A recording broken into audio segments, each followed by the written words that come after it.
Fala pessoal, estamos aqui em mais um Papo de Polícia, hoje recebendo convidadas super especiais para bater esse papo com a gente.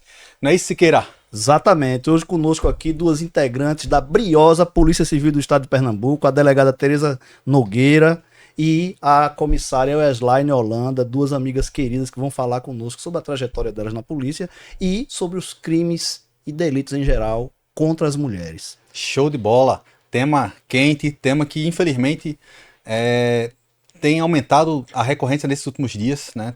A gente tem ouvido falar muito nisso e hoje a gente vai falar justamente com quem entende dessa parte. Exato. Conosco aqui a doutora Tereza Nogueira, delegada de Polícia Civil aqui do Estado de Pernambuco, hoje na Delegacia de Desaparecidos e Proteção à Pessoa do DHPP, mas que já trabalhou na Delegacia de Proteção à Mulher, de Proteção aos Idosos, à Criança e Adolescente, foi delegada de Fernando Noronha, a comissária Weslaine Holanda, minha querida amiga, minha ex-aluna, orgulho danado aqui, viu? 13 anos de Polícia Civil, que já atua em várias delegacias, é diretora da Aliança de Mulheres Policiais, a AMUP, da ANPOL, a Associação das Mulheres Policiais no Estado de Pernambuco, e do Sindicato de Policiais Civis do Estado de Pernambuco, o SIMPOL. Senhoras, sejam bem-vindas, né?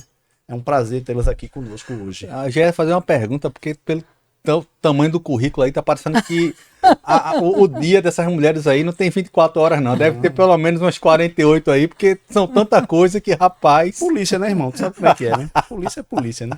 Siqueira, vamos começar, né, com nossa marca registrada, entregando para nossas convidadas as nossas boas-vindas. A gente tem sempre uma tradição aqui que tá começando, né? Mas é uma tradição que a gente quer que perdure por muito tempo, que é entregar um brinde. É um brinde singelo, é a caneca aqui do nosso podcast, mas é de coração, tá aqui. Obrigada, Siqueira. Olha aqui, gente. Eu vim justamente por causa da caneca. Tenho certeza disso. Eu disse, não, Lustosa, não é porque eu gosto muito de você, não é pela consideração Siqueira, não. É porque uma caneca preta eu tinha que ter. Tá brincando. Que essa tem a minha cara, tem não, ó. Polícia. Não é polícia, é polícia. Que Tereza, alegria, o bizu obrigada. Agora, já pega o bizu, a dica. Quer chamar alguém para participar do seu podcast? Manda foto da caneca e pergunta se a pessoa... Exatamente. Weslaine, Obrigada. obrigado pela sua participação, seja muito bem-vinda, é um prazer ter você aqui com a gente também. Eu que agradeço. Linda essa caneca. Muito obrigada. Então, começar falando com a doutora aqui. Doutora, como é a vida de uma delegada de Polícia Civil do Estado de Pernambuco? Como é que é para a senhora, já há mais de uma década, estar aí? Vixe. Rapaz, é o jeito. Já fiquei sem vontade de responder. Vamos levantar e vamos embora agora. Como é pra você? Volta, rebobina. Como é para você ser uma delegada de Polícia Civil do Estado de Pernambuco? É mais difícil do que você esperava? É mais fácil? É mais prazeroso? É mais tortuoso? Me dê um briefing aí do que é ser delegada aqui no Estado de Pernambuco. Olha, ser delegada em Pernambuco foi a realização de um sonho, né, de vida. Eu sonhei, lutei muito para chegar onde eu estou. E eu posso dizer que cada dia é muito desafiador. No início, os desafios são maiores, porque você precisa conciliar sua vida profissional, sua vida familiar, pessoal, cursos, hobbies, né? Como todo mundo tem. E é mais difícil de conciliar no início. Mas depois é como andar de bicicleta. Depois que você aprende, não desaprende mais nunca. Eu amo o que eu faço. Sou delegada por vocação. Escolhi ser delegada, eu tinha 11 anos quando escolhi ser delegada e digo a você, foi uma das decisões mais acertadas que eu tomei na vida. Na verdade, então, parece que o destino escolheu você para ser delegada, né? Com 11 anos fez a escolha certa. Essa escolha não foi você que fez, ela foi colocada em você. Isso, você agora captou a ideia. Foi sim. Foi uma decisão que veio da dor e ao mesmo tempo da força. Então, eu encontrei na polícia uma segunda casa. Eu amo o que eu faço. E eu sou do jeito que eu sou, gente. Eu sou dentro da polícia, assim, sou fora da polícia, assim. Então, aprendi a não me moldar, me encher de máscaras, de coberturas para ser uma pessoa diferente. Eu sou desse jeito mesmo, dentro e fora da casa. Tereza, me permita chamar de Tereza, né? Porque Claro. é uma amiga, né? Gente, Delegada. Quantos anos já que a gente se conhece? 15? Ah, não, para não entregar a idade. Maldade. Ah, nossa. Geralmente é a mulher que não quer que saiba a idade. Tá vendo essa agora. Uma barba branca Eu já começo denuncia. chamando de senhora. Outra... Há quanto tempo que a gente se conhece? Não me deixa se falar. Ô, Tereza, eu queria fazer uma pergunta, embora a gente já se conheça há muito tempo. 11 anos, esse dado eu não sabia. 11 anos você já decidiu ser delegado. Mas essa decisão foi quem te inspirou? Foi alguém dentro de casa? Tu tem parente na polícia? Algum parente que é Não tem delegado? nenhum doido igual a mim na minha família. Por que eu pergunto isso? Porque hoje a gente vê muitas crianças, né? E eu fico feliz com isso. Muitas crianças querendo ser policiais, né? Sim. É assim na PRF, na Polícia Militar, na Polícia Civil, eu acredito que também é assim. Então, ver que isso lá atrás já rendeu excelentes frutos é uma esperança para as próximas gerações. Mas conta, quem te inspirou? Não, comigo não foi assim. Eu imagino que vocês dois, né, como PRF, quando estão ali todo paramentado, as crianças veem, né, o fardamento e acham incrível o fardamento e pensam, nossa, eu quero ser um símbolo de força, porque a polícia tem muito isso, né? A gente tem esse símbolo de força que a gente carrega com a gente. Mas não foi através de um fato que aconteceu na minha família, uma situação de violência ali por volta dos 11 anos, que me fez refletir muito já naquela idade. Naquele momento eu percebi uma coisa, o que eu não queria para a minha vida. E aí quando eu disse, não quero isso, eu quero ajudar mulheres a fazerem, a trilharem um caminho diferente. Naquele momento eu comecei a pesquisar quais profissões onde eu poderia atuar. E aí nas minhas pesquisas eu disse, quero ser delegada, porque eu queria atuar numa linha de frente em que eu estivesse na primeira porta. Então, quando eu comecei a fazer concurso, as pessoas diziam, mas por que não estuda mais um pouquinho? Acha que o policial não estuda, vê que engraçado. Não estuda mais um pouquinho, vai ser juíza, promotora? Não é esse o meu sonho. Eu queria estar na primeira porta, porque quando uma pessoa sofre violência, no momento mais difícil e mais desafiador da vida dela, ela não bate na porta nem do juiz, nem do promotor. Ela bate na porta da polícia mesmo, né? E eu queria estar ali, na linha de frente. Então, eu posso dizer que eu realizei meu sonho. É verdade, até quem demoniza a polícia bate na porta da polícia. Pois não é? E você, Wes? Como é que foi isso? Como é que é ser comissária da Polícia Civil? Escrivã? Escrivã. Desde que tu começou Eu tava o podcast, só ouvindo ele, eu tava Wes. chamando comissária. Mas, enfim, tudo é polícia. Como é que Aproveitar é ser escrivã da Polícia Civil do até Estado de Pernambuco? uma dúvida aqui, Siqueira, só para a escrivã, depois de algum tempo, vira comissária também ou não? Não, a escrivã carreira, sempre escrivã. Especial. Apesar que hoje nós temos a nossa lei orgânica, o cargo vai ser único, que é oficial de investigação. Que hoje em dia inclusive vai se acabar o cargo de escrivão, de agente, não é que vai se acabar. Vai ter a nova nomenclatura de oficial de investigação. Ou seja, tanto comissário como escrivão. Por isso que você me chamou de comissária, não tem problema nenhum. Eu já sabia disso. Já sabia disso, não era o que eu tava errado. Foi de caso pensado, rapaz, já é visionário. Então, aí teve a Lei Orgânica Nacional, que já mudou a nomenclatura dos cargos. Aí, em alguns estados já está sendo implementado e outros não. Eu, diferente de Tereza, eu entrei na polícia com o intuito de ter um cargo público. Na verdade, hoje em dia, diferente de Tereza, quando eu era menina, não tinha vontade de ser policial. Que hoje, acho que o sonho de Tereza é diferente de muitas meninas, né? Apesar que minha enteada hoje, como Tereza falou, pela influência minha e do meu esposo, ela quer ser policial, porque ela vê... Você inspira ela. Isso. Aí ela quer ser policial. Mas eu entrei, fui sua aluna de cursinho, estudava para PF, PRF, enfim. E passei na Polícia Civil quando eu comecei a exercer a função e realmente eu descobri que é incrível ser policial. Porque a gente trabalha com o que há de pior na sociedade. Ninguém vai na delegacia porque tá feliz. Geralmente, você vai na delegacia porque você está com algum problema. Aí, nós, como servidores públicos, estamos ali para servir a população e esse servir é muito legal, porque quando você vê, principalmente quando você consegue desvendar um crime, né, Tereza? Consegue devolver um bem a alguém que teve aquele objeto roubado, é uma satisfação muito grande. Muitas vezes as pessoas elas têm um sentimento muito de gratidão, apesar de que hoje, como vocês falaram, a polícia não é tão bem vista por alguma parte da sociedade. Mas muita gente hoje em dia é muito satisfeito com a polícia e tem gente que vai na delegacia para agradecer, volta e tem um sentimento de gratidão muito incrível, principalmente quando você consegue identificar alguém que foi assassinado, o responsável por ter tirado a vida daquele ente querido. E as pessoas elas ficam muito felizes quando tem a resposta. Infelizmente, nem sempre é possível, né, conseguir chegar ao responsável, mas sempre que a gente tenta e a gente tenta usar todas as formas possíveis, a gente se doa, muitas vezes a gente deixa de estar com a família para estar ali se dedicando e nem sempre é possível, né, desvendar o crime, mas sempre que a gente consegue é um sentimento de gratidão muito intenso, né, muito grande. Sem dúvida. Deixa eu te fazer uma pergunta. Tu falou que por influência sua e do seu marido... A minha enteada quer ser policial. Ela tem 4 anos. Teu marido também é policial? É policial. Ele é comissário. É comissário da Polícia Civil também. Da Polícia Ele é Civil. por isso, cara. Foi por isso. Olha, então é quase um senhor e senhora Smith. Não pode dar Não confusão pode lá. ter briga dentro de casa que a bronca é grande. E como é que é? Um casal policial, como é que é essa rotina? Como é que é essas coisas? É diferente de um casal normal? Assim, a gente, como nós não trabalhamos na mesma unidade, na verdade eu conheci numa delegacia, aí depois ele foi trabalhar em outro local e eu fui para o sindicato. Aí, depois de um tempo, a gente se reencontrou, ele já estava separado da esposa, e a gente começou a sair e tal, não sei o quê.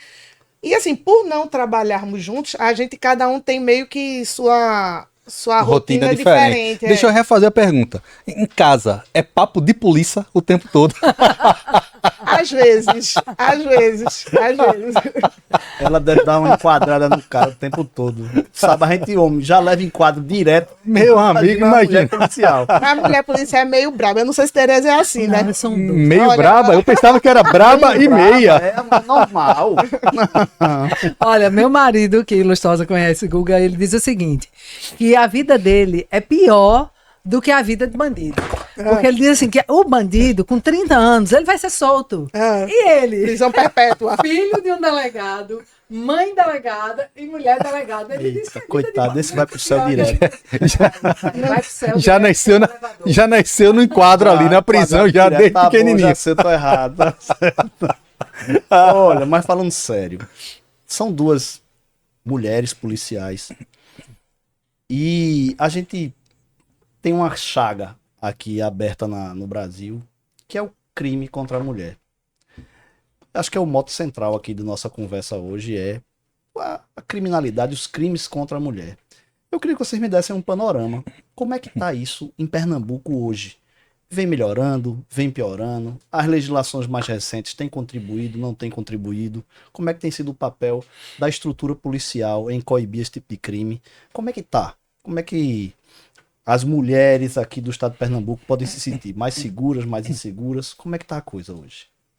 Bem, eu posso dizer que é um grande desafio hoje em Pernambuco, no Brasil inteiro, trabalhar no combate à violência contra a mulher. Porque é uma espécie de crime que está vindo na contramão da repressão. Quanto mais a gente prende, quanto mais a gente reprime, a gente está percebendo um aumento desse tipo específico.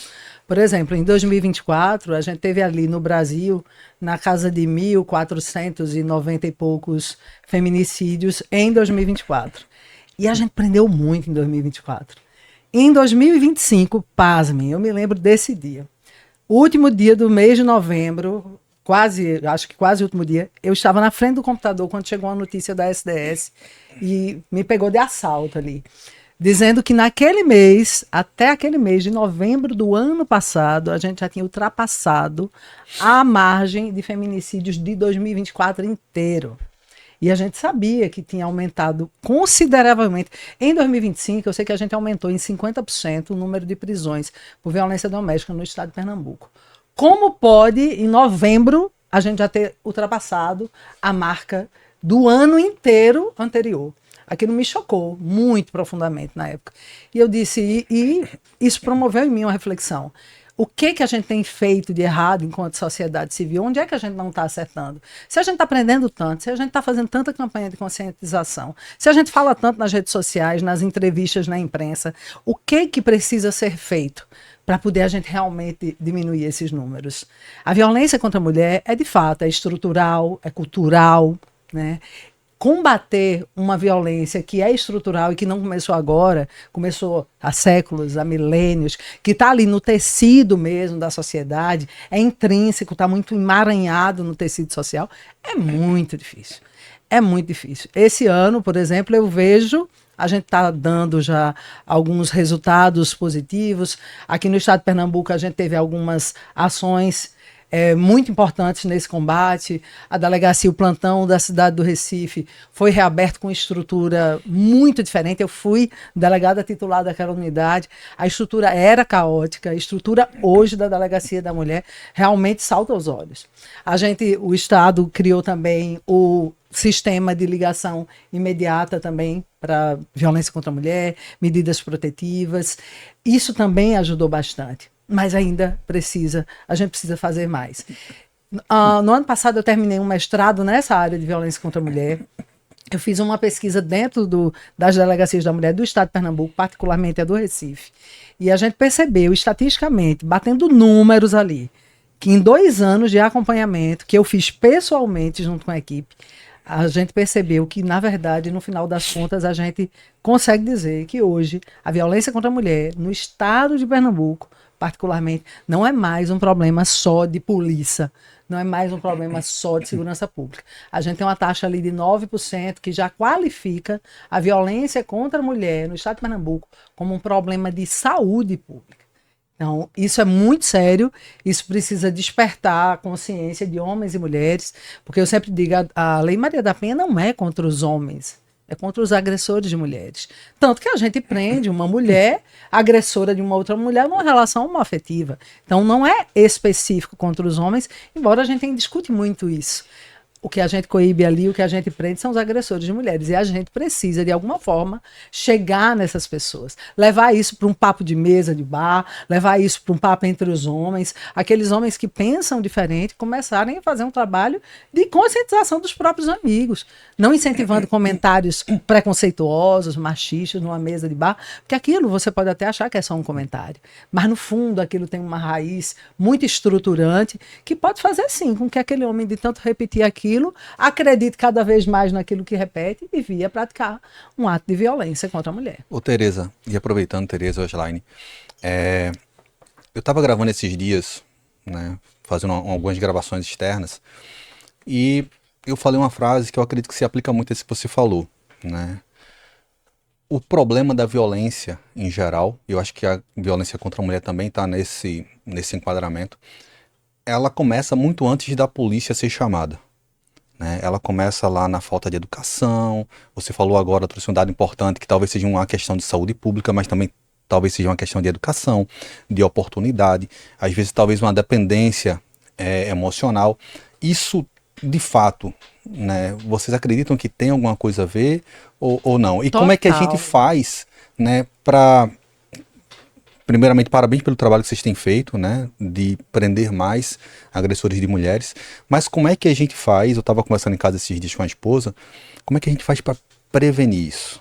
Para fazer com que a atuação do Estado, de forma geral, seja antecipada, né, para desestimular a prática de todo e qualquer tipo de violência contra a mulher. Sim. E aí está aberta a pergunta aí para as duas. Sim, não tenha dúvida que eu costumo dizer que o que a gente precisa hoje é atuar em todas as linhas de frente. Você está certo.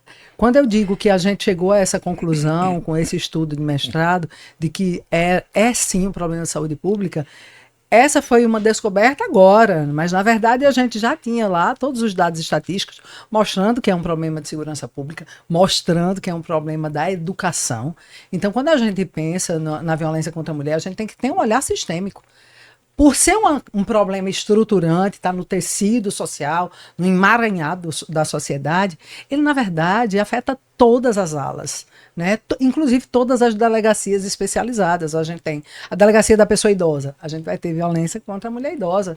Eu tive um caso, na época que eu fui titular da delegacia da pessoa idosa, de uma mulher acamada, que não conseguia mais nem se levantar, sendo violentada sexualmente pelo próprio filho.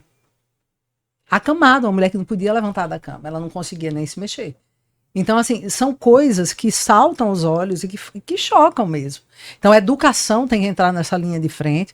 A gente tem algumas ações no estado de Pernambuco, tem o Maria da Penha, o programa Maria da Penha vai às escolas, que é muito interessante também, que precisa ser ainda mais disseminado. Então, a educação, segurança pública, claro, mais delegacias da mulher. Hoje a gente tem 15 delegacias da mulher no estado de Pernambuco. Dessas 15, 7 trabalham no sistema de 24 horas, 8 trabalham em dias e horários úteis. A gente tem delegacias da mulher com salas lilás. A gente tem na saúde pública algumas salas específicas para o apoio à mulher vítima de violência. A gente tem o Hospital da Mulher aqui na cidade do Recife. Então, a gente tem algumas linhas de frente, mas a gente precisa ter um pouco mais. E a gente precisa, antes de tudo, educar domesticamente. Nós, mulheres, e nós, homens, precisamos educar os nossos filhos para que eles não sejam inimigos das mulheres, para que eles não achem que isso aqui é uma guerra, minha gente, porque está parecendo que é uma guerra. Mas não é. Nem existiria família, nem existiriam filhos se não viesse aí da união de um homem com uma mulher. Então, pelo amor de Deus, a gente tem que entender isso como um problema social para ser debatido dentro das casas. Não tem que esperar que na escola mandem fazer o trabalho para falar do tema, não tem que esperar que na delegacia se faça uma campanha, não tem que esperar que a imprensa faça uma campanha. A gente tem que trazer esse tema para a vida, botar na mesa de casa, e na hora do almoço, na hora do jantar, no almoço de domingo, olhar nos olhos dos nossos filhos e falar sobre isso. Olha, papai, olha, mamãe, isso aqui, ó, isso aqui que está acontecendo é a realidade, mas vocês estão aqui para fazer uma realidade diferente no futuro. Eu aposto muito nisso, em homens e mulheres mais conscientes, construindo uma sociedade mais consciente também, e onde possa existir mais paz e respeito entre homens e mulheres. É só respeito. Não é, ninguém tem que ser melhor do que ninguém, porque ninguém é melhor do que ninguém. Eu sempre falo, o feminismo não tem a ver com superioridade. O feminismo tem a ver com igualdade e respeito. É só isso. É básico. Com isso aí, o resto a gente desenrola. E você, Wes? Complementando, porque Tereza, basicamente, ela já englobou muita coisa, mas exatamente, a questão da educação, ela é muito importante, tendo em vista que é em casa que começa a educação. Minha mãe, ela é professora de escola pública, e crianças de 5, 7 anos de idade chegam nela, batem nela, e ela, hoje em dia, ela não pode fazer nada, e aquela criança, ela cresce, vê o pai batendo na mãe, aí bate na irmã, bate na avó. E assim, é aquele ciclo de violência que não tem fim. Aí quando chega na escola a escola também, hoje em dia, você não pode mais ter aquele limite com a criança, né? Porque antigamente, na minha época, a criança fizesse alguma coisa, você poderia dar um castigo, alguma coisa. Não, vai ficar sem um recreio, ficar sem alguma coisa. Mas hoje em dia não pode. Minha mãe, de vez em quando, tem criança que arranha ela, que bate nela, porque em casa tá acostumada a bater, bate na mãe, bate no pai. E o que Tereza falou muito importante, muitas vezes você vê a criança batendo na própria mãe.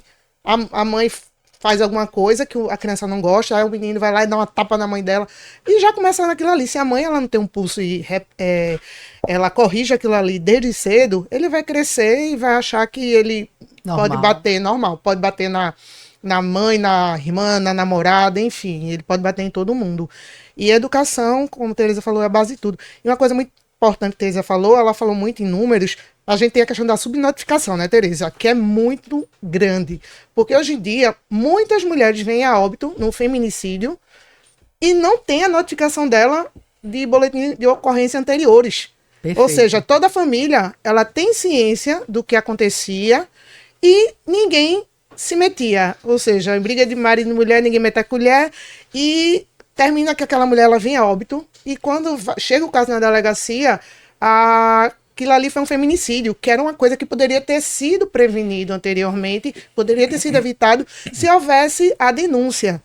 Tereza bem colocou aqui, hoje temos 15 delegacias, 7 que funcionam em regime de plantão, e hoje em dia tem um 197, que é um sistema de telefonema, que você pode entrar em contato, fazer a medida protetiva, você não precisa nem ir na delegacia online, mais. Né? É online. Você não precisa ir na delegacia, você entra em contato com um policial, ela vai fazer aquela medida protetiva, que já vai garantir, né, aquele direito do agressor ele não se aproximar da vítima. E isso aí são medidas que são importantes, mas a questão da educação, realmente, eles têm toda a razão. Eu acho que a base é a educação, é a medida preventiva. E não depois que o crime acontece, que a Polícia Civil ela é geralmente após o crime acontecer, né?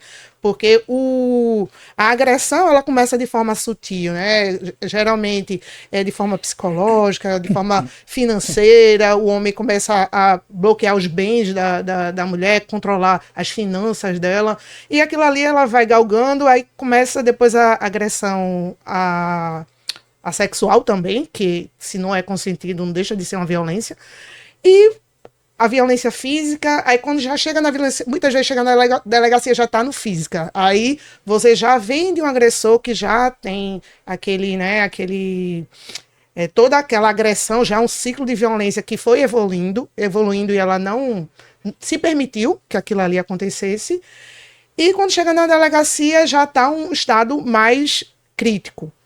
Aí o que acontece? Quando chega na delegacia, aí muitas vezes o homem, ele tem aquele sentimento de posse em relação à vítima, ele não quer deixá-la, e fica aquela questão da polícia civil. Só que a polícia civil, ela vai entrar com o procedimento, mas ela não tem condições de manter aquela segurança 24 horas para aquela vítima. Aí o Estado nem sempre ele está presente em todos os momentos daquela vítima. Eu acho que vocês tocaram num ponto importante aqui. A gente tem dito isso aqui. No nosso primeiro episódio aqui, nós conversamos com o Coronel Tibério, que ex-comandante-geral da Polícia Militar. Da Polícia Militar aqui, um grande amigo nosso aqui. E eu tive a oportunidade de dizer que, e eu vou falar de novo aqui, na verdade, não é o problema do crime contra a mulher, que é uma questão estrutural. É um problema do crime como um todo. A insegurança que a gente vive não é um problema de polícia, é um problema de polícia também. Mas ele é um problema que decorre de uma série de outros fatores. Tem um ditado que diz que para quem só tem martelo, todo parafuso é prego. Então quem quer resolver o problema de segurança pública com polícia só vai atuar de uma forma. E a polícia, ela é uma ferramenta para resolver o problema de segurança. E ela é a última ferramenta, ela é the last defense line, né? Aquela última linha de defesa. Em que você age quando toda a rede de proteção social já falhou. Então, esse que vocês tocaram aqui é um ponto estrutural para a segurança das mulheres e do cidadão como um todo. É a questão da educação. Eu estou tendo a felicidade de estar aqui no estúdio hoje com meus filhos pequenos, né? Depois a gente fala mais sobre eles aqui, mas ontem eu estava com eles em casa e eu estava recebendo uns videozinhos do Instagram. Eu recebi um vídeo lindo, que é um vídeo italiano, em que ele pega meninos pequenos, né, 6, 7, 8 anos de idade, e começa a perguntar quem é você, qual é seu sonho e tudo mais. Aí coloca uma menina junto. Aí uma menina bonitinha, aí pergunta pra ele, o que é que você acha dessa menina? Aí todos eles disseram, ela é linda, e o que é que você gosta mais dela? Do cabelo, do olho, tudo mais, da fivela do cabelo, aquele... Aí faça um carinho nela, ele vai lá, alisa o cabelo, aí no final ele faz aquela pergunta, aí ele emite um outro comando. Bata no rosto dela. Nenhum dos meninos tomou essa atitude. Eu conheço esse vídeo, é belíssimo. E eles foram indagados. Por que você não faz isso? Aí, porque não está correto, porque não é o que Jesus faria, porque ela é mulher, porque eu sou homem. Então, é uma questão da educação. A educação, o crime em geral, a delinquência e a insegurança, ela é, antes de mais nada, um problema da educação doméstica. E a gente precisa de valores, né? Investir nisso. De valor. E aí, tem uma outra questão. Quando a gente vê hoje essa evolução dos números, esse crescente dos números de violência contra a mulher, será que isso é um aumento real? Ou será que isso é um aumento da notificação e esses casos não eram notificados antes? Porque eu vi, estudando aqui sobre o tema para conversar com vocês, né, eu li um número que me deixou estarrecido. Mais de 70% dos casos de feminicídios não tinham notificação anterior. Sim. Será que esse incremento que a gente vê nos números não é já o reflexo da atuação do Estado trazendo mais segurança para a mulher, a ponto de ela se sentir confortável de enfrentar o seu agressor e dizer, não, eu vou denunciar porque há uma probabilidade grande de que eu tenha a proteção de que eu preciso? Sim, isso já é fonte, inclusive, de pesquisa também. Essa é uma pergunta que a gente ainda não conseguiu responder, se de fato a violência aumentou ou se o nível de esclarecimento e de procura por ajuda é que aumentou. Antes, você está certíssimo, a gente tinha a Delegacia da Mulher de Santo Amaro, por exemplo, é de 1980 e pouco, é anterior, inclusive bem anterior à Lei Maria da Penha. E na época dessa Delegacia da Mulher, a lesão corporal, por exemplo, era um que a gente chama de crime de ação condicionada. Você só apura se a vítima for lá e disser, ok, eu quero, delegado, que apure-se. Então, se não tiver representação, não tinha apuração. Então, veja, a mulher chegava toda espancada na delegacia e aí, muitas vezes, ela voltava para casa com a intimação com o agressor. Como assim, minha gente? Aí eu chego, né, a gente é casado, eu chego para você, com a intimação para você, levava outra camada de porrada, no mínimo. Né, assim, no mínimo, era isso que acontecia de fato. Então, isso coibia muito as mulheres a irem, porque às vezes elas até iam se informar, mas como assim? Não, então não vou assinar, então não vou levar. Então, muitas voltavam para casa sem efetivamente formalizar um boletim de ocorrência. Hoje, elas têm formalizado um pouco mais. Eu aposto mais nessa linha que acredita que o nível de conscientização aumentou. Agora, feminicídio, essa estatística nós temos acompanhado, e aí é o crime último, a gente tem a materialidade, de fato, feminicídio aumentou consideravelmente. Lembrando, né, que é preciso diferenciar o feminicídio do assassinato, do homicídio de mulheres, né? Isso. Então, nem todo homicídio em que a vítima é uma mulher é um feminicídio, né? Perfeito. Isso. Falando nisso, inclusive, Siqueira, para diferenciar isso, esses dias já estou há um bom tempo na polícia já, né, contando as 2 polícias que eu integrei, mais o exército, já passa aí de 2 décadas. E um dos vídeos mais chocantes que eu vi, né, e olha que já vi muita coisa feia, a gente como polícia já viu muita coisa feia, foi há uma semana atrás, aproximadamente, aqui no Cordeiro, onde uma mulher foi assassinada, né, estava amamentando, foi assassinada. E quando os policiais chegaram, né, para atender essa questão do homicídio contra a mulher, que nesse caso aí não foi um feminicídio, a criança, né, de 3 anos ainda estava mamando no peito da mãe Que já tem morta. Cara, esse vídeo, quando eu vi, tipo assim, eu passei o dia inteiro mal, né, em decorrência do peso do vídeo e de saber o quão nossa sociedade não respeita mais nada, nem a mulher, nem o bebê, nem ninguém mais, né? E aí eu pergunto, a gente falando de educação, falando de problema estrutural, né, que está no tecido social, será que as famílias, né, elas não têm sido enfraquecidas, né, nessa questão da formação dos valores? Ou será que não está tendo uma inversão de valores, e essa inversão de valores já está dentro da família e isso parte também para as nossas crianças que vão se tornar daqui a pouco jovens e adultos? O que é que vocês acham com relação a isso? Eu acredito que sim. Inclusive, eu sou criada em lar evangélico e uma das coisas que as pessoas podem falar, pode a pessoa até nem acreditar em Deus, mas a gente sabe que Jesus Cristo veio ao mundo para tornar o mundo melhor. E os próprios preceitos evangélicos, ele fala sobre a questão de respeitar teu pai e tua mãe, sobre a família. E quando se tem uma criança que ela é criada em valores mais cristãos, isso aí é muito importante no desenvolvimento da criança, porque ela vai crescer tendo aquela ideia de que a mulher, ela tem que ser bem tratada, ela não pode ser violentada. E tudo isso aí, na minha opinião, é importante para o desenvolvimento das pessoas. Eu sei que tem até uma polêmica muito grande em relação àquele o Casarré, né, que veio com o curso do pai e tal. Uhum. Como o homem deve se comportar, como um marido deve se comportar. E muita gente achou que aquilo ali tinha uma espécie de machismo envolvido. Quando, assim, eu não conhecia a história, eu fui ver o que era e percebi, assim, no intuito dele é de transformar homens como bons maridos. A impressão que eu tive foi essa. Pegando um gancho aqui, né, esse programa do Casarré, ele se assemelha muito a um programa chamado Legendários, né, os Legendários, onde eu faço parte, integrante.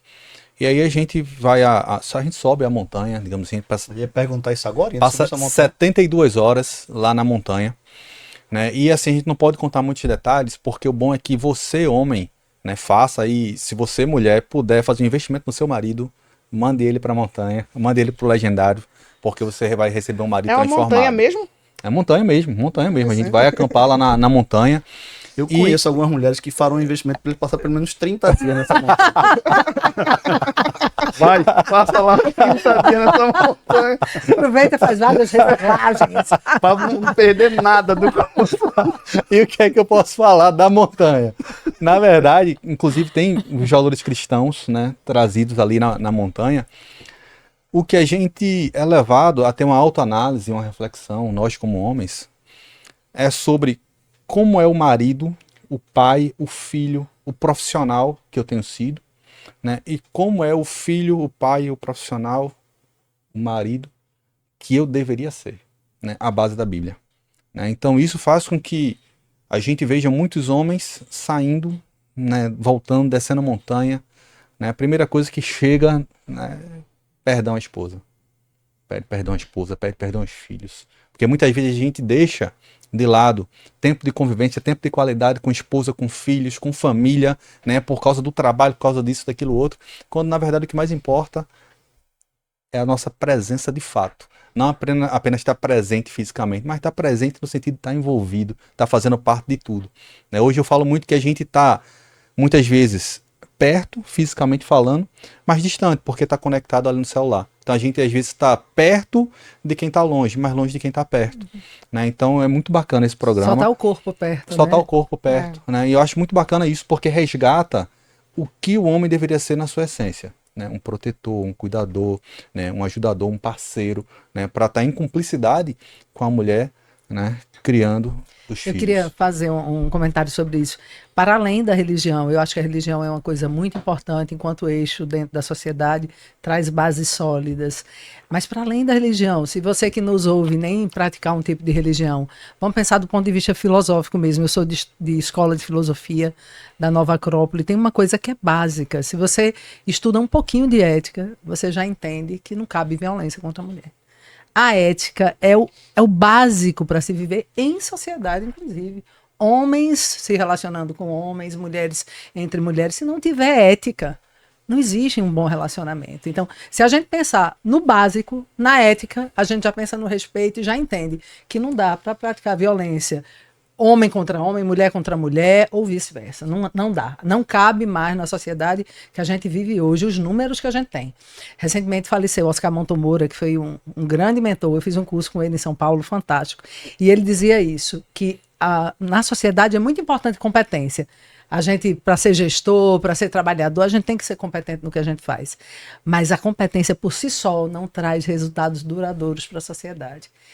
A competência tem que ser casada com a integridade, porque se você não tiver integridade, não tiver ética, você é péssimo profissional, você pode ser o mais competente, mas tem gente que ainda vai lhe demitir, porque falta em você um componente essencial, que você deveria ter desde casa, no relacionamento com seus pais, com seus irmãos, com sua esposa, porque o que a gente é dentro de casa, a gente não consegue esconder muito lá fora, não. A gente bota a unha do lado de fora e, de alguma forma, a sociedade vai ver e, pior, a polícia vai ver, isso vai dar bem errado. Agora, observe, isso que você está dizendo é extremamente importante e ele vale para todo mundo. Ele não vale para o homem, ele vale para o ser humano. O ser humano, né? isso mesmo. Hoje em dia a gente vive numa onda de verdadeira inversão de valores. Os valores familiares, que não são valores religiosos necessariamente, eles são execrados por uma parcela considerável da população, da sociedade. Mas isso é uma forma de engenharia social que é muito nefasta para a integridade do tecido social. A gente vê isso na ponta, como polícia. Né? Eu trabalhei na central de atendimento de emergência da polícia, né? Eu sou policial há 32 anos. Não tem quem diga. Como é, Luxosa, não tem quem diga, não. Rapaz, nem parece, bicho. Parece mais. Parece muito mais. O carro rodou sem óleo. Mas é o seguinte, e eu via, e era absurdo. Veja, era o disque emergência da PRF, que era para ser caso na rodovia. Eu cansei de madrugada, em dias de sexta-feira, dia de feriado, véspera de feriado prolongado, de atender telefones que eram para o 90, de violência contra a mulher. De filhos ligando do pai ou da mãe praticando violência contra filhos pequenos. Né? Então você vê o seguinte, é uma desagregação total por Inversão de falta valores. desses valores éticos universais que a então. gente desvaloriza por completo, né? Então é algo que vale na sua integralidade. Não é uma questão de fundo religioso, não é uma questão de fundo puramente moral, é uma questão de fundo ético. E como ético, universal. Show de bola, Siqueira. Eu queria aqui lembrei aqui de uma situação que alguns anos atrás teve uma novela chamada Salve Jorge, onde a protagonista dessa novela era uma delegada, né, a delegada Elô. Aham. E aí muitas mulheres, né, disseram assim, caramba, velho, eu quero ser delegada, quero ser igual a ela, porque ela era realmente ali E muitas porreta. delegadas ganharam esse apelido na época, né? Foi mesmo? Minha amiga Elô. Olha. E aí eu pergunto, vocês, né, como policiais, né, como delegada, como escrivã, vocês sentem que, como mulheres, né, com poder, com autoridade, vocês são mais admiradas pela sociedade, pelos pares, ou vocês sofrem algum tipo de preconceito, discriminação, assédio? Como é que é?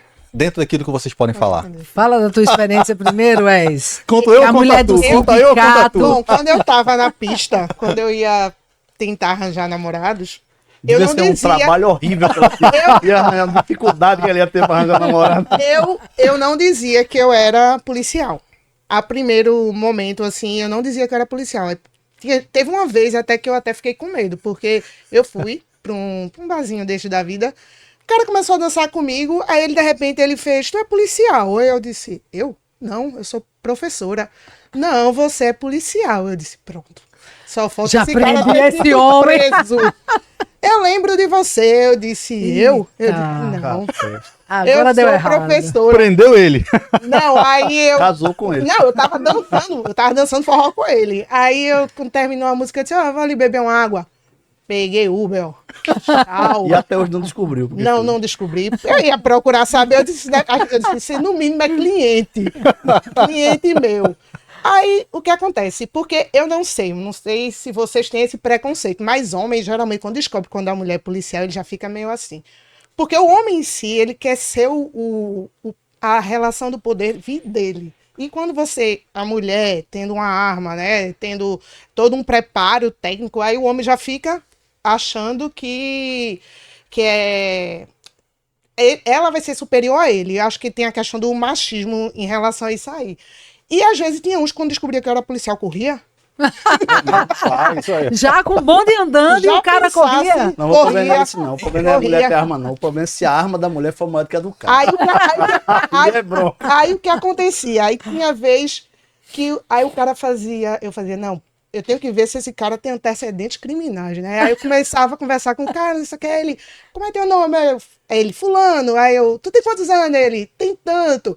Aí eu, mentira. Dá teu CPF. Me aí. dá tua identidade aí. Sério, já aconteceu isso. Me dá tua identidade aí. Não acredito que tu tem essa idade igual a de Siqueira, não. Não acredito que você tem essa idade, Obrigado. não. 75 anos. 8-3. Aí eu olhava assim, aí eu pegava, não, esse daí... Que hoje em dia, né, Tereza, a gente vai ter um cadastro nacional de agressores, né? Abafa, abafa. Eu ia perguntar justamente sobre O isso. que acontece hoje? Eu tenho amigas que... Hoje não, porque eu não estou mais em delegacia. Eu estou uns 3 anos já afastada. Mas eu tenho amigas que chegavam para mim e fazia, Laine, vê para mim esse cara. Aí lá vai eu. Passa o pente fino aí. Aí teve um que primeiro o cara era estelionatário. Aí nisso ela encontrou uns caras nesses aplicativos aí, o cara era estelionatário, disse, ó, amiga, é estelionatário, cai fora. Aí ela caiu fora. Aí depois ela, achei esse outro aqui, vê aí. Aí eu dava as dicas a ela, olha, pergunta a identidade dele, olha a identidade dele. Aí ela, amiga, vê esse aí. Aí eu, amiga, esse daí foi preso por agressão de mulher. Peraí. Aí, vem, escuta. Aí eu disse, amiga, pelo amor de Deus, vai arranjar um namorado num barzinho, num restaurante, vai pra igreja. Que dedo Vai pra podre igreja, da vai bichinha. arranjar namorado. Agora, São primeira dedo coisa, podre. Dedo podre. Dedo Segunda podre. coisa, onde é Escuta. a fonte que você tá arranjando essa criatura? Escuta. Na porta do presídio. Aí quando o terceiro, quando eu vi o cara era formação de quadrilha, grupo de extermínio. Aí eu disse, amiga, o dedo tava podre. Isso aí é progressão delituosa sentimental. Pelo amor de Ela Deus. tá indo pra visitação do Aníbal Bruno, pô. Aí quando eu vi, eu disse, pelo amor de Deus, não, amiga, para de arranjar namorado nesses aplicativos Vai aí que não, não tá pô. dando muito certo, não. Aí hoje, graças a Deus, Laininha não vai precisar mais ter esses trabalhos de estar pesquisando os namorados das amigas, mas hoje vai se criar o Cadastro Nacional de agressores de violência contra a mulher. Isso aí já vai aliviar para mim 50%. Pronto, eu ia perguntar justamente isso. Eu vi algumas reportagens sobre a matéria.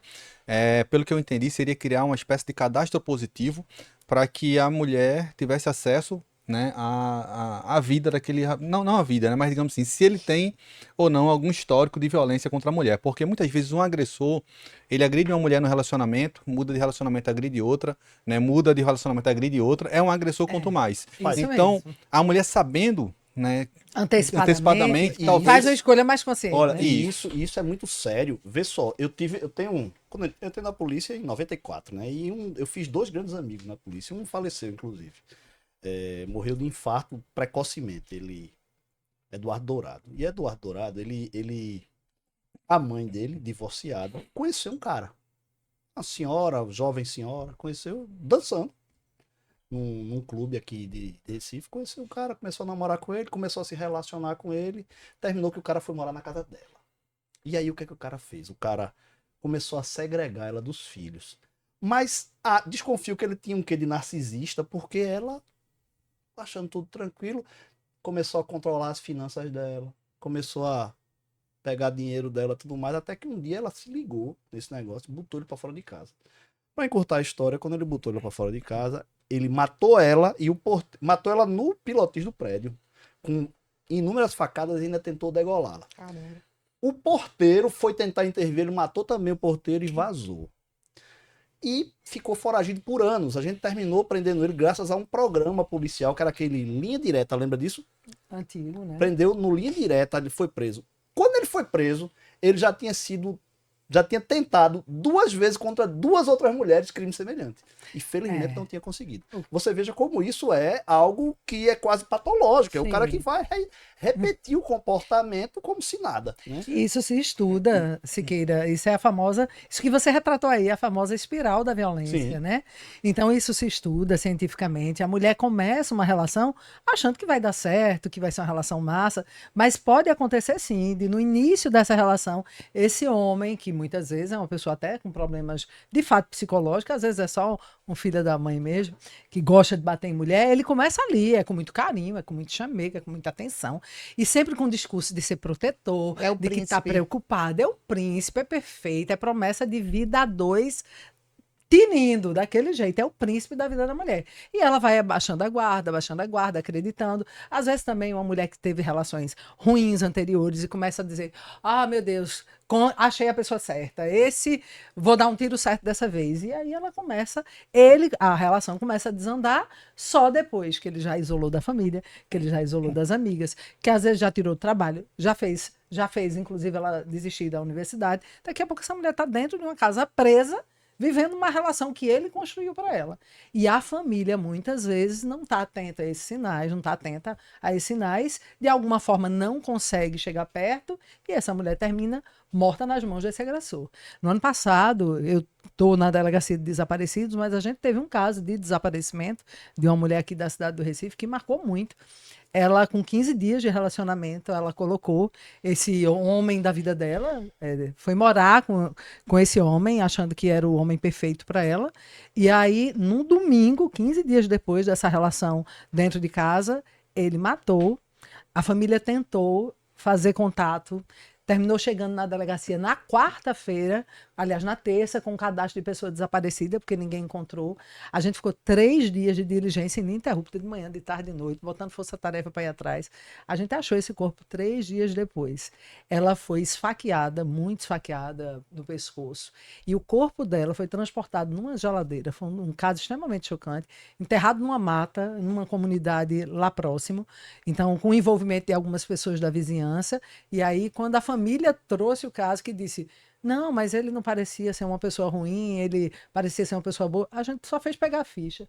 O cara já tinha sido preso por agressão à mulher, já tinha matado um homem. Então, é um histórico mínimo de violência que às vezes a mulher vai para uma casa com esse agressor sem fazer noção de quem de fato ele é por trás daquela máscara. Então, essa é uma espiral muito perigosa. Tereza, e agora, pegando o gancho disso aí, tem mulheres que mesmo sabendo o histórico do criminoso, né, daquele homem, elas decidem se envolver. Vou dar um exemplo. Eu vi há um tempo atrás que aquele maníaco do parque, Ah, é verdade. que Cartas. isso, recebe várias cartas de mulheres interessadas com ele e acho que ele casou com uma, salvo engano, recentemente. O que leva uma mulher a decidir, mesmo sabendo o histórico, a vida pregressa do agressor, a se envolver com uma pessoa dessa? Olha, existem vários fatores, Lustosa, que vão, de alguma forma, influenciar nessa decisão. Mas, para mim, o principal fator é que essa mulher teve a violência normalizada na vida dela. Então, muitas vezes, as que eu já entrevistei, eu já atendi milhares de mulheres, né? Foram 9 anos de delegacia da mulher, até hoje atendo mulher. Essas mulheres que hoje se envolvem em relações violentas e que têm dificuldade de sair dessa espiral, muitas vezes tem um ato violento, procura a delegacia, depois ela mesma procura ele, volta para esse agressor, outro ato violento, procura a delegacia, volta para o agressor e fica nessas idas e voltas. O que eu percebi, e que é muito comum entre elas, é que elas tiveram a violência normalizada. Cresceram dentro de ambientes extremamente violentos. Então, o pai batia na mãe. De alguma forma, ela, como criança, amava aquele pai. Então, é uma relação de amor e ódio que ela não consegue entender enquanto criança. Então, do mesmo jeito que a violência se processa de um jeito diferente na mente de uma criança menina, vai se processar de um jeito diferente na mente de uma criança menino, porque são formas completamente diferentes de enxergar aquele ato violento. Eu já tive caso que caso que a menina cresceu e um dia partiu para cima do pai para defender a mãe, de tanto ver a violência. Já tive caso em que a menina cresceu e quis um cara para casar igual ao pai, que batia nela. Já tive caso do menino matar o pai em algum momento da vida, crescer vendo aquilo, um belo dia não aguentar e matar o próprio pai, e já viu o menino também partir para bater na mãe, já adulto. Então, veja a quantidade de consequências. As formas de consequências são inúmeras para uma relação violenta dentro de casa que começa com uma mulher adulta, um homem adulto e 2 crianças pequenas. E uma coisa, gente, que é muito importante, eu escuto muito em delegacia, não, delegada, mas olha, ele me bate, mas ele é um bom pai. Gente, vamos acabar com isso, pelo amor de Deus. Existe um crime específico no Estatuto da Criança e do Adolescente. Aquela criança que cresce com o pai batendo na mãe, ela também sofre violência. Mesmo que ele nem toque no rosto dessa criança. Ele não é um bom pai. Não, definitivamente ele não é um bom pai. Existe um tipo penal específico, que é o 252 do ECA, que diz especificamente submeter criança a constrangimento e vexame. É, no mínimo, constrangedor. Você crescer vendo sua mãe ser arrastada pelos cabelos. Não precisa nem ter essa violência física. Não precisa. É xingamento, é esculhambação, é proibição de ir para ali, para acolá, é uma perseguição. Tudo isso vai repercutir na saúde mental dessas crianças. Pequenininhos, gente. E aí são potenciais. Ou muitas vezes se tornam pessoas que entram pela linha de ir para a polícia e de tentar defender essas pessoas. E outras não. Podem sim entrar na linha da violência normalizada e se tornar agressores. E aí o céu é o limite para o que se pode fazer como um agente violento. E tem muitas vezes que a própria família, ela chega para a vítima e diz: tu vai denunciar teu marido, quer que o pai dos teus filhos vá para a cadeia? Sim. Aí isso aí a mulher fica, né? Ai, meu Deus, meus filhos com o pai preso. Tu vai acabar teu casamento. Ruim com ele, pior sem ele. Isso. Isso a gente escuta muito. Principalmente quando o homem é o provedor da casa e essa mulher tem uma dependência financeira, a gente escuta isso demais. Aí vai pegar outra depois, vai fazer pior, e pior que nem é o pai dos teus filhos, vai fazer pior ainda. Ainda vai abusar da tua filha pequena, teu filho. São muitas questões. Por isso que assim, as pessoas julgam muito. É um absurdo, mas ela que tá errada. Eu escuto muito, né? Ela que não presta, que voltou para ele. Gente, isso é um absurdo tão grande, você não faz ideia da quantidade de coisas que passa na cabeça dessa mulher para fazê-la tolerar essa violência. Então, primeiro, se tiver filho, ela vai pensar primeiro nos filhos. Sempre. As que têm filho, pensam primeiro nos filhos. E pegando esse gancho de filhos, você é mãe. Sim. Você tem um casal, Sim. não é isso? Como é essa relação com os filhos, né? A delegada lá na delegacia, quando chega em casa, né, consegue desvincular esse papel da delegada né, e passa a ser só mãe, ou acaba que em algum momento isso se mistura? No início, Lustosa misturava. No início a gente é muito imatura, então chegou um momento que eu me doava tanto à polícia que eu era polícia 24 horas por dia. Chega uma hora que você. Aí, o que eu tô fazendo, né? Tá preso, passa pro quarto agora, tá parece preso. que eu tô prendendo gente o tempo todinho. E a vida vai lhe ensinando muito. A vida é uma grande escola, né? E a polícia também é uma grande escola. E aí você diz, o que é isso que eu tô fazendo? Não tô construindo bons relacionamentos assim. Tem que parar com isso. Peraí, Tereza, você é mãe, você é esposa, você é delegada, e você é um ser humano igual a qualquer outro, com as mesmas necessidades, com as mesmas dificuldades, com os mesmos desafios, com medos, com inseguranças, com incertezas. E aí? Então, eu comecei a fazer isso, graças a Deus, cedo. Eu tenho uma relação com minha filha massa, ela tem 17 anos. Eu falo com minha filha sobre tudo.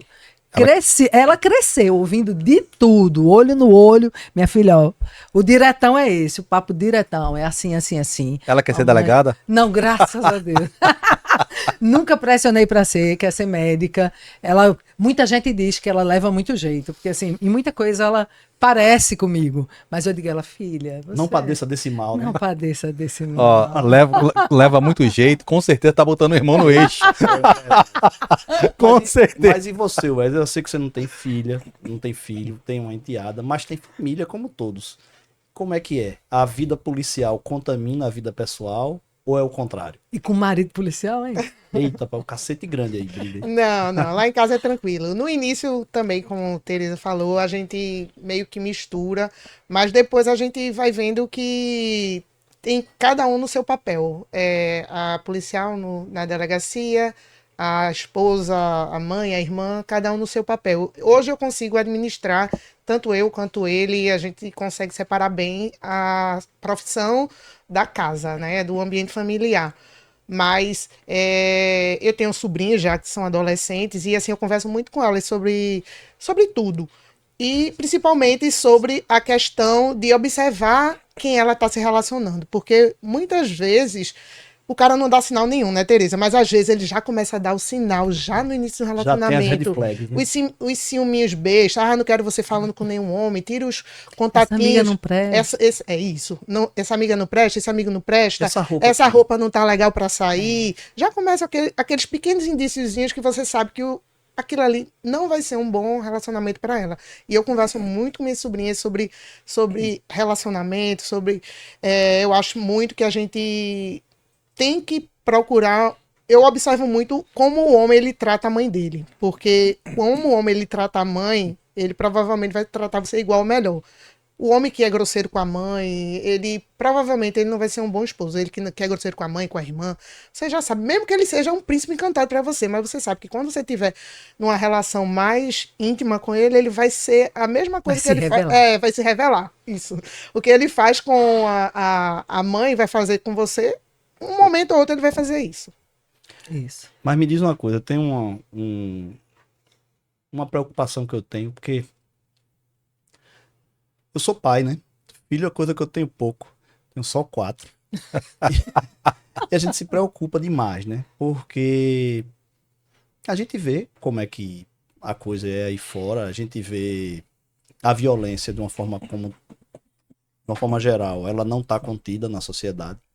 Né? E quem tem filha, principalmente, se preocupa o tempo todo. Então, hoje, vocês como mães e familiares, que conselho você daria à sua filha em um relacionamento ou para a vida com relação a se proteger e se tornar uma pessoa centrada? Ambas, o que vocês diriam? Eu diria, ouça mais e fale menos. Conheça primeiro. Muitas vezes a gente se afoba e aí tem um misto de, às vezes, insegurança, de necessidades, né, carências, que faz com que, às vezes, a mulher se apresse para ter uma relação por vários fatores. Mas quando ela se permite parar, contar até 10 e começar a conhecer primeiro, esses sinais sutis que o Ed falou sempre vão se revelar. Quando o olhar é atento, ele se revela. Porque está na sutileza. Tá na sutileza da roupa que você veste, do amigo com quem você fala, da sua relação com o seu trabalho, da sua relação com a universidade, com vem no ônibus, não vai no ônibus, foi pra praia, não foi pra praia, esse biquíni, esse batom e esse cabelo, porque arruma tanto cabelo. São coisas que, meu Deus, pode parecer nada, mas essas coisas, elas escondem coisas muito densas e uma insegurança muito grande por trás dela. Porque se você fica inseguro com o meu cabelo escovado, com o batom que eu estou usando, ou com se minha roupa é justa ou se é folgada, existem coisas dentro de você que você vai ter que aprender a lidar sozinho, não sou eu que vou resolver. Não vai ser numa relação comigo de 1 mês, de 3 meses, de 1 ano, de 10 anos, que esse problema vai se resolver. Então, dá um passo para trás, se permite não se envolver com um cara assim, que já está dando indícios de que o negócio vai desandar, e se permite conhecer uma pessoa melhor. Acho que as mulheres hoje precisam ser um pouquinho mais seletivas. Isso não é ruim não, gente. Isso é amor próprio, é autocuidado. Se a gente não se cuida, se a gente não se ama primeiro, a gente não vai amar o outro. Ou a gente vai amar o outro de um jeito doente, que muitos chamam de amor e que nem é amor, é posse, é possessão, e isso vai desembocar em violência. Como Teresa falou, essa questão do amor a si mesmo é muito importante, o amor próprio, porque geralmente, o homem, ele já vai dizer logo, você não vai achar outro igual a mim. Aí ela já fica achando Deus que quiser, ele é o príncipe Único. encantado, é o único. É o último biscoito do pacote. Pois é. Eu fui casada antes de estar com meu esposo agora, e meu ex-marido dizia que homem é artigo de luxo. Tanto é artigo de luxo que a fila andou dele. A hoje em dele dia, anda graças até hoje. a Deus, arranjei um muito melhor. Se eu fosse cair na conversa dele, eu tava Se lá. acreditasse, né, Laís? Isso. E meu ex-marido, ele começava a controlar minhas finanças. Reclamava porque eu gastava dinheiro com sapato, com bolsa. Eu dizia, se tu tem um par de pés, pra que tu queres tantas sandálias? Mas, enfim, graças a Deus, essa fila andou. E o conselho é esse, meninas. Observe com quem você está se relacionando. Escute suas amigas, porque às vezes que a gente que tá dentro da relação, quem tá de fora às vezes vê melhor do que quem tá dentro. Muitas vezes um familiar chega, olha, aquele rapaz não é bom para você. Escute o que sua mãe fala, que a mãe da gente tem muito mais experiência do que a gente, as pessoas mais velhas. E isso aí, e pondere, veja se realmente não vão morar de imediato, conheça aquela pessoa, curta, viva a sua vida. Chegar o momento de encontrar a pessoa certa, essa pessoa vai aparecer na sua vida e você vai saber quando vai ser a pessoa ideal para você. Wes, inclusive eu tenho um livro, né? O nome do livro é Barca Furada, analisando o perfil do novo relacionamento. É um livro digital. É R$6 um pouco na Amazon, mas no livro eu falo inclusive sobre isso. A gente, quando vai para uma entrevista de trabalho, um emprego novo, não tem que passar por 3 meses de experiência, minha gente. Um emprego, veja, e você não está casando com aquele emprego, não. Você pode sair desse emprego a hora que você quiser, né? Por que que quando a gente vai se envolver amorosamente com alguém, se entregar a nossa vida, nossos sonhos, construir uma relação a 2, às vezes a gente se precipita e com 10 dias está morando com essa pessoa. 1 mês, como você vai conhecer uma pessoa com 1 mês de relacionamento? Não conhece, nem aqui nem na China. O trabalho com 3 meses, assinou a carteira, pode desandar? Imagine uma relação amorosa dentro de casa. Agora, e para a mulher vítima de violência? Porque, veja, hoje a gente tratou aqui da questão da subnotificação e eu concordo com você que esse incremento dos números provavelmente é uma diminuição da subnotificação. Há uma possibilidade grande que seja isso. Mas a gente tem hoje 2 problemas. Aquela pessoa que ainda não notifica o delito e aquela que até tem vontade de notificar, mas não sabe como fazer. O que é que vocês diriam para essas mulheres que são vítimas de violência e de crimes contra a mulher? O que é que vocês diriam para ela? Eu sempre digo que o primeiro passo é conversar com alguém. Tereza, mas tem que ser na delegacia? Não precisa ser na delegacia. Tereza, pode ser qualquer pessoa do meu relacionamento também, não pode ser qualquer pessoa que você conhece. Porque se for qualquer pessoa, você corre o risco de conversar com aquela pessoa que também passa por uma relação violenta e ela vai dizer exatamente o que você não precisa ouvir. Ela vai, na verdade, desestimular você a procurar ajuda. Então, eu diria, primeiro, conversa com alguém. Tem que conversar com alguém. Pensa numa amiga, pensa em alguém da família, uma tia, uma prima, alguém não tão próxima do relacionamento que consiga ter mais imparcialidade no conselho que vai lhe dar. Ah, não tenho ninguém, porque todo mundo da minha família acha que ele é um anjo e que ele não me bate, que ele não faz nada. Então, vai numa UPA, procura assistência social, vai procurar o Centro Municipal de Violência, de Combate à Violência contra a Mulher. Aqui no Recife a gente tem o Clarice Lispector, que é um núcleo específico para combate à violência contra a mulher. Toda a cidade tem ou um núcleo ou uma unidade maior. Procura uma psicóloga dentro desse centro, procura um assistente social, procura um apoio jurídico, procura alguém neutro e conversa sobre isso. Depois que você ouviu o que essa pessoa tem para lhe dizer, principalmente se ela for especialista no assunto, você já vai saber os próximos passos. Só que isso vai te dar energia, coragem para dar continuidade. E se você comete o erro crasso de conversar com a primeira pessoa e essa pessoa lhe desestimular, você corre o risco de nunca mais sair dessa relação violenta. Então, procura alguém, não pode ser qualquer pessoa, e de preferência uma pessoa com imparcialidade para lhe dizer algo que preste e lhe entusiasmar a seguir em frente e sair do processo de violência. Ô Tereza, complementando aqui a pergunta, a gente está na era digital, né? Então, tem alguma forma digital, né, dela ser acolhida? Algum canal, Sim. algum... Gente, tem muitos canais. Essas instituições de apoio a mulheres normalmente tem, às vezes até dentro do próprio Instagram. Tem esses centros de apoio à mulher vítima de violência que toda a cidade tem. Tem as secretarias da mulher municipal, tem a secretaria da mulher estadual, tem o 197 Mulher, que é aqui da delegacia, aliás, do estado de Pernambuco, mas a central fica lá no plantão da delegacia da mulher de Santo Amaro. Tem no Ministério Público tem canal. A gente tem ouvidoria em Brasília. Ah, mas eu não quero me meter, não quero que ninguém saiba que foi eu que denunciei. Gente, liga para o 180, que é uma central em Brasília. Eles vão fazer o filtro por lá e vão encaminhar para a delegacia com atribuição sobre o fato.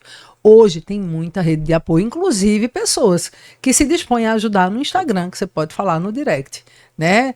Eu tenho um Instagram, eu sou delegada. Claro que eu não posso atuar em todo tipo de crime, hoje eu estou de licença por uma outra necessidade, mas com certeza algum esclarecimento você vai ter ali, pelo menos para dizer, ó, o caminho é esse aqui, segue por essa trilha que vai dar certo. Vamos deixar o Instagram aqui da delegada Tereza e também Euslaine também, vamos deixar o Instagram das duas aí. E qualquer coisa, só chamar a delegada. Chama a delegada, aproveita, por favor, e conhece lá o podcast da delegada no YouTube. Show. E você, Euslaine? O que eu queria dizer é que só quem sabe o que está se passando na sua vida é você.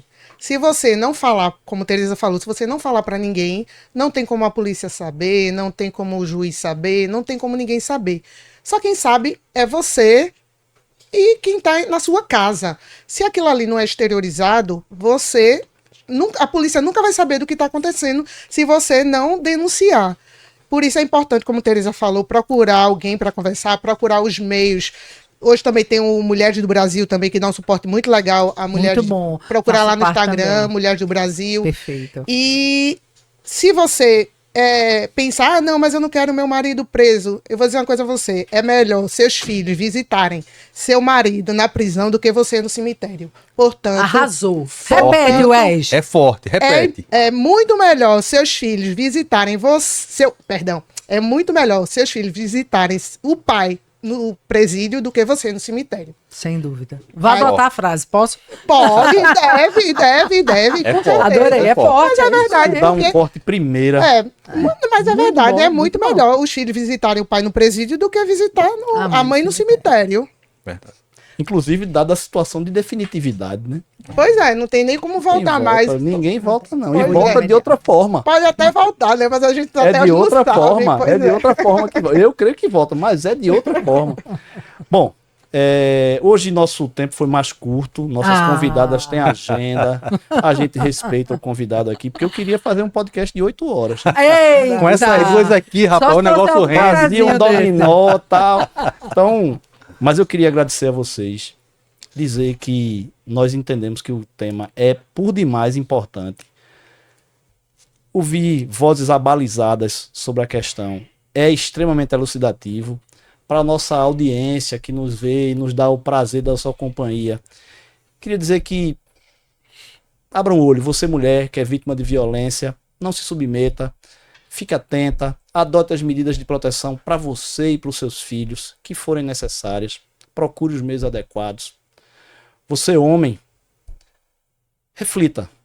Todo mundo tem mãe, todo mundo tem filhos, todo mundo tem irmãs, todo mundo tem uma mulher na sua vida. E elas, como todos nós, merecem o máximo de respeito. É esse o nosso objetivo na vida, é respeitar uns aos outros, é seguindo a lei que o mestre nos deixou, amar uns aos outros como ele nos amou. Então, abra o olho, não parta para esse caminho, ainda que seja pelo término de um relacionamento. Lembre, ninguém é de ninguém e todos estão aqui para viver da melhor forma possível, ainda que isso pareça doloroso. As coisas podem ser muito piores do que aparentam. A vocês, meus amigos, a vocês que estiveram conosco, mais uma vez o meu muito obrigado. Curta, compartilhe, ative o sininho. Senhoras, muito obrigado pela presença. Isso aí, Siqueira. Já falou tudo que eu ia falar. Faço das palavras de Siqueira as minhas. E complemento só no sentido de, no off aqui, né? A gente descobriu Só também... interrompendo, você sabe que a gente tem uma sócia agora aqui, né? Rapaz... Eu já disse a ela que eu vou atazanar ela várias vezes. Não, As duas aqui. as duas vão ser convidadas outras vezes. Por favor, eu quero. Com certeza ficou Será com um gostinho prazer. de quero mais. Já As duas disse. voltarão aqui, a gente vai falar de muitos outros assuntos. E a gente descobriu aqui no off, Siqueira, até tem tudo a ver, total pertinência aqui com o tema, né, que é a questão da humanização do policial, mostrar que o policial, que a policial, também tem uma vida fora da polícia. A gente descobriu, por exemplo, que a Yosline, ela fazia jiu-jitsu, né, Sim. então buscava aqui a autoproteção e tal. Isso é muito importante, não só para os operadores de segurança pública, mas também para você, mulher, né, uma forma de se Importante. defender, de ter as noções básicas de como se defender de um possível agressor. Isso é muito importante, traz independência, né, para você. Então, dica, se não gosta de jiu-jitsu, né, procura uma outra arte marcial que leve você até essa força para se autoproteger diante do inesperado. É claro que a gente espera que nunca aconteça, mas se acontecer, você vai estar preparada. E também descobrimos, O né? spray de pimenta agora, né? Que liberaram. Spray de pimenta, Ah. pode até usar spray de E tem pimenta, aquele agora de que está espuma só liberado. vai no alvo. E também descobrimos aqui que a nossa delegada, nas horas vagas, que eu não sei qual a hora vaga dela, confesso que não sei. Tô tentando saber também. ainda, nas horas vagas, ainda dá uma palhinha como cantora. E a gente quer, embora o assunto seja um assunto pesado, né, muito importante, né, de se tratar, né, todos juntos, homens e mulheres de mãos dadas, em defesa, né, das mulheres e contra o fim da violência de forma geral. A gente queria terminar de uma forma leve, queria terminar com uma palhinha pra gente finalizar. Obrigado a vocês, com vocês, delegada Tereza Nogueira. Gente, gratidão aos dois, Siqueira, Lustosa, Wes, dividir esse espaço com você. Foi uma Prazer. satisfação para mim sempre. Papo de polícia, olhando no olho de polícia é outra coisa, né? Papo de polícia. Polícia, fala direito, delegada. Papo de polícia. P-U-L-I-C cedilha A, polícia. Olha, a música entrou na minha vida, era um outro sonho que eu tinha e trazer a música para minha vida, já como delegada, veio para trazer leveza. Então, tem uma música que eu gosto muito de cantar, mas hoje eu quero cantar uma música pernambucana pra gente começar terminar com pernambucanidade, né? Simbora. Vocês vão cantar comigo? Eu canto. Eu não. Não, mas E eu eu canto, canto o pessoal mal. corre Eu daqui. não. Eu Eu canto quero mal. cantar saia. Eu canto muito mal, mas eu posso tentar.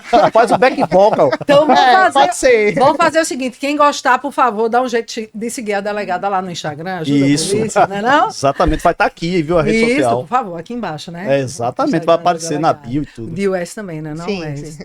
Quis você pra mim, meu brinquedo, meu anjo querubim, meu segredo guardado só pra mim, meu amor mais louco. Até de tanto amar, fiz também algo pra gente ninar, uma criança pra gente adorar, tudo num sufoco. E você não gosta mais de mim, vem dizer que eu não soube dar amor e achar que a vida é mesmo assim. Cada um leva um barco sofredor, meu baião, coração, arranque essa dor do meu peito pra eu não chorar, meu baião, coração, arranque essa dor do meu peito, que é pra nenhuma mulher chorar. Uhul! Gente! Isso é papo de polícia. Papo de polícia, até a próxima. Fui!